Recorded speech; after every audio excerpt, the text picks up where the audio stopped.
China is ready to use key exports like rare earth materials in its trade war with the U.S. The country's official newspaper, the People's Daily, sending this warning.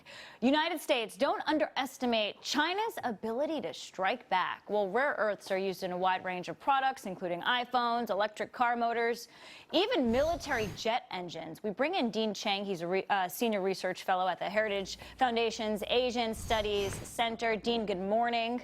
Good morning. I want to back up just a little bit here. What exactly toppled these negotiations? It seemed like we were so close to a deal, and now we're talking the weaponization of key exports like rare earths. What toppled the deal? That's a good question.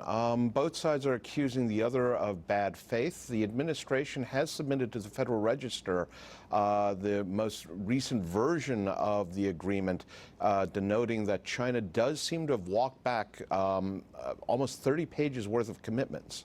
The Chinese basically saying, well, that's not quite true, and also you guys also walk back parts of the agreement as well. So that seems to be the big sticking point here. Right. And now we're seeing the weaponization, and that's to quote Ray Dalio, he wrote about this, of key exports. How bad could this get? Certainly the Chinese think that they have the United States and maybe the world over a barrel. They are the provider of something like 90% plus of global rare earths. The problem is that the Chinese did this back in 2010. A lot of countries at that point started looking for new rare earth sources: Australia, Canada, India, and for a lot of places, even in the United States, mines that had been closed were reopened. So I think that this is actually much less powerful a weapon than the Chinese may think it is, simply because 10 years ago they gave us warning that they might pull this kind of an approach. All right, so they're warning us. It doesn't seem like we're blinking just yet. I want you to listen to what Secretary of State Pompeo told Maria Bartiromo about what he sees as the real threat from China. We'll get your response on the other side. We've watched President Xi make a commitment that said he wouldn't go to the South China Sea and build out militarily, and yet he's done so.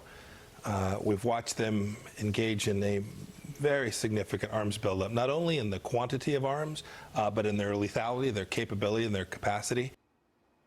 Are you worried about the military threat from China?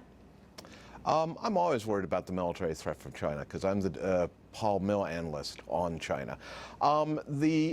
The reality is, though, one, the Chinese military hasn't fought a war since 1979, and two, nobody at this point is really thinking that we're going to go from a trade war to a shooting war, not without one heck of a big provocation. But what this does underscore, I think, is that we have two very large armed countries where if miscalculation really started to spiral out of control, there would be military overtones. But no, I'm not worried that either side at this point is about to start a shooting war with the other. Got it. And what happens next month, Dean, at the G20? I think you're going to have some very, very sharp comments between the Chinese and the U.S. But frankly, for your listeners, I am not optimistic that we're going to have a trade agreement even then. Yeah. The Chinese basically are defending their system, and they're not likely to make any concessions. Dean Cheng, thank you very much. Thank you.